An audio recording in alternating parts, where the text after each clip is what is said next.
Like most Americans, Congress returns to work today. They have just 36 days left to work out a deal to avoid the fiscal cliff. That is the combination of tax increases and automatic spending cuts that would start in January. This morning, there are new signs that both sides may be willing to compromise. Major Garrett is at the White House. His first report as CBS News chief White House correspondent. Major, welcome and good morning. Well, good morning, Charlie and Nora. I'm not sure if you've heard, but today is Cyber Monday, and that's as good an excuse as any for the White House to remind the country President Obama wants to preserve those Bush-era tax cuts for middle-income earners. His economists say that will preserve consumer buying power. It's worth noting those tax cuts won't disappear, if they do at all, until after this holiday season is over.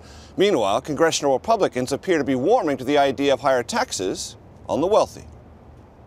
As Washington returns to work and faces the economic and market-rattling ravages of the fiscal cliff, some congressional Republicans are shedding their anti-tax orthodoxy. I'm willing to generate revenue. It's fair to ask my party to put revenue on the table. We're below historic averages. I will not raise tax rates to do it. I will cap deductions. If you cap deductions around the $30,000, $40,000 range, you can raise $1 trillion in revenue. There are even cracks among House Speaker John Boehner's tax-resistant Republicans. I don't want to prejudge any of this.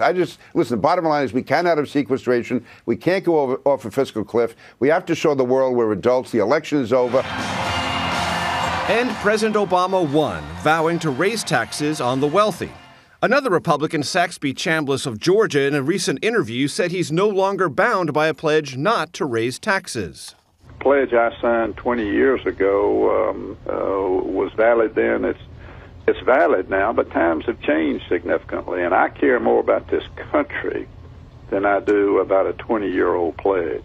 But raising taxes is only one half of a deficit deal. Republicans want Democrats to raise the eligibility age for Medicare. I want entitlement reforms. Republicans always put revenue on the table. Democrats always promise to cut spending. Well, we never cut spending. What I'm looking for is more revenue for entitlement reform before the end of the year. So far, Democrats sound less flexible. We've got to make sure that there is seamless coverage of affordable health insurance for every American. My concern about raising that Medicare retirement age is there'll be gaps in coverage or coverage that's way too expensive for seniors to purchase. There are many potential fault lines in fiscal cliff talks, but trading higher taxes for big structural changes to Social Security, Medicare, and Medicaid may be among the biggest.